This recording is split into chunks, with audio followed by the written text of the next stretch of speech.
Nobody became a monster overnight, not even Lucifer.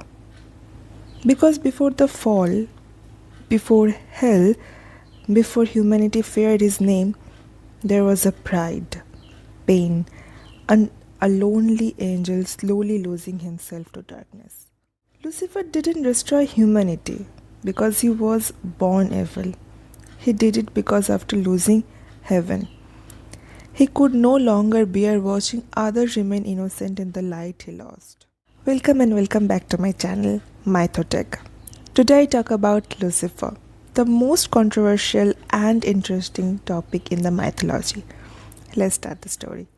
Lucifer, the bringer of light, beautiful, wise, powerful. Some stories describe him as heaven's greatest creation, an angel so radiant that even heaven itself seems brighter in his presence. But history remained him differently now. Today, people call him Satan, the devil, the enemy of God. But how does he bring created from light? To understand Lucifer, we must first understand one truth. Monsters are really born sometimes, they are created.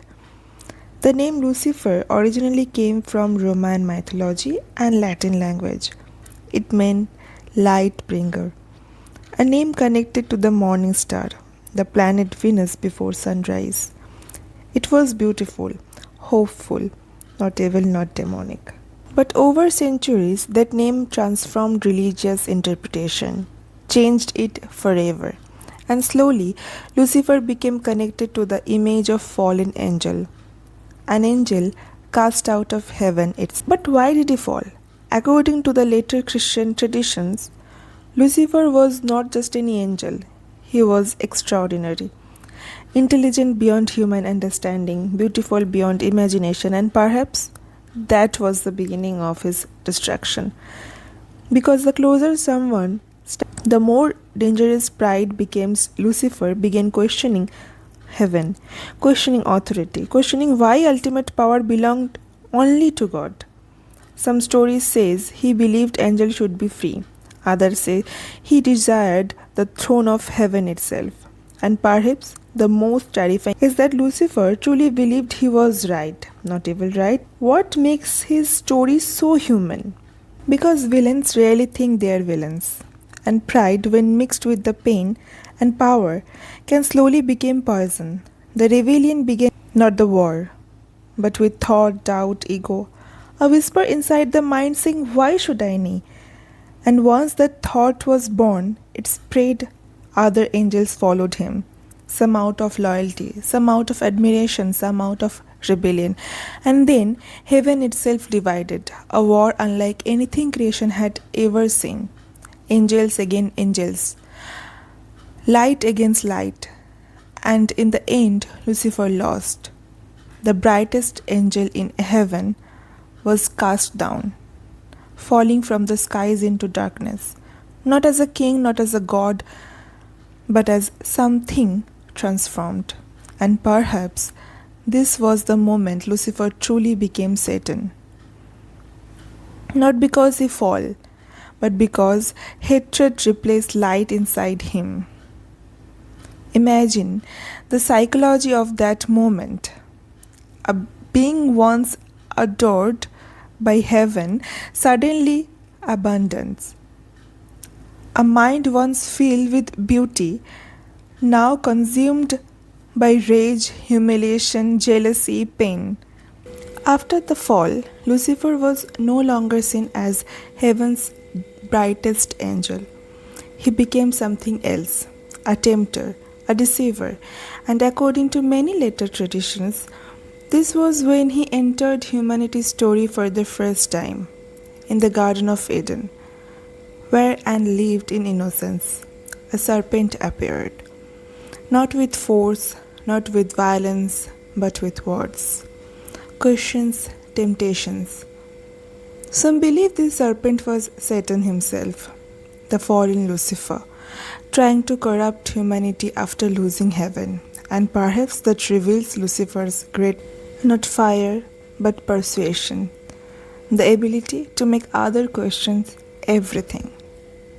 And maybe that is why the devil becomes obsessed with corruption. Because misery often seeks company.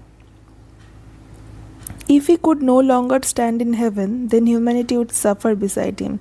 And slowly, the morning star became the devil. History remembered today a ruler of hell, a symbol of temptation and destruction. But here is where the story becomes complicated because modern culture changed Lucifer once again. Books, movies, shows stopped portraying him as pure evil. Instead, they made him intelligent, charismatic, broken, a tragic antihero. Why? Because modern audience understand psychology differently. Today people ask question, but older generation feared asking, was Lucifer evil from the beginning or did pride, rejection and isolation slowly create monster? The question changed everything. Even famous works like portrayed Lucifer not as simple demon but as a proud, dangerous yet strangely sympathetic. And perhaps that is why Lucifer will fascinate humanity today, because his stories reflects something deeply human, the desire to be seen, the refusal to feel powerless, the dangerous belief that pain justifies destruction. Lucifer's greatest weapon is never fire, never hell, never demons.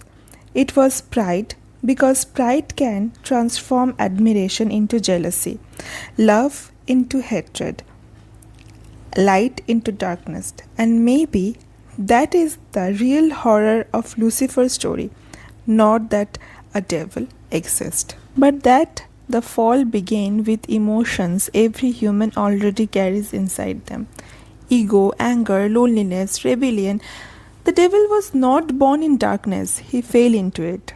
And sometimes the most dangerous people are not those born evil, but those who once carried light and lost themselves along the way. Because when light falls, the darkness is created becomes unfortunate. Lucifer not terrifying because he was born a monster. He was terrifying because he proved even light can become darkness. Hope you're watching the story. If then, please like, share and subscribe because every legend has another side.